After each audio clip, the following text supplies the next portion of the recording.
એક પગલું દેશ માટે, એક સંકલ્પ વિકાસ માટે અને ચાલો તિરંગા સાથે એક થઈએના પ્રેરણાદાયી સૂત્રોચ્ચાર સાથે આજરોજ સિનોર તાલુકાના સાદલી ગામે એક ભવ્ય અને અભૂતપૂર્વ તિરંગા યાત્રાનું આયોજન કરવામાં આવ્યું હતું, જેના કારણે સમગ્ર સાદલી ગામ દેશભક્તિના રંગે રંગાઈને તિરંગામય બની ગયું હતું.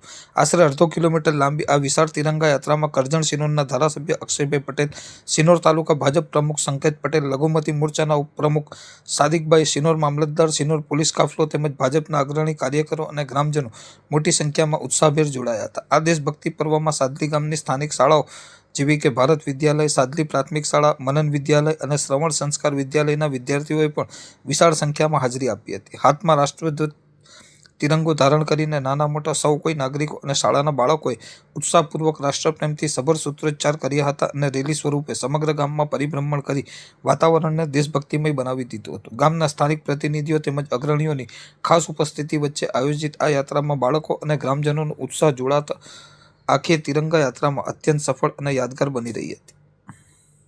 આજરોજ સિનોર તાલુકાની અંદર તિરંગા યાત્રાનું ભવ્ય આયોજન કરવામાં આવ્યું. એમાં તમામ ભારતીય જનતા પાર્ટીના પ્રમુખ, તમામ હોદ્દેદારશ્રીઓ, સહકારી માળખાના તમામ હોદ્દેદારશ્રીઓ તેમજ સરકારી તંત્ર દ્વારા ખૂબ મોટી સંખ્યાની અંદર, હજારોની સંખ્યાની અંદર આ તિરંગા યાત્રામાં જોડાયા છે અને આવી રીતે દેશની અને રાષ્ટ્રની દેશભાવના જગાડવા માટેની જે આ યાત્રા છે એ યાત્રાને ખૂબ સફળતાપૂર્વક આજે સિનોર તાલુકાએ સાથ સહકાર આપ્યો છે. એ બદલ હું ભારતીય જનતા પાર્ટીના સિનોર વિધાનસભાના ધારાસભ્ય તરીકે હું તમામ હોદ્દેદારો અને તમામ આયોજકોનો ખૂબ ખૂબ આભાર માનું છું. સાદિકભાઈ ગરાસિયા, લઘુમતી મોરચા ઉપપ્રમુખ, સિનોર તાલુકો.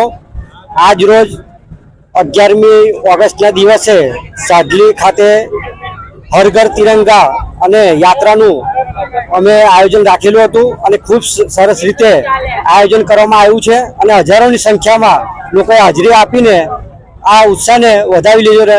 અને દરેક દેશવાસીઓને અમારી વિનંતી છે કે હર ઘર તિરંગા લહેરાવે એવી અમારી આશા છે. જય હિન્દ, જય ભારત.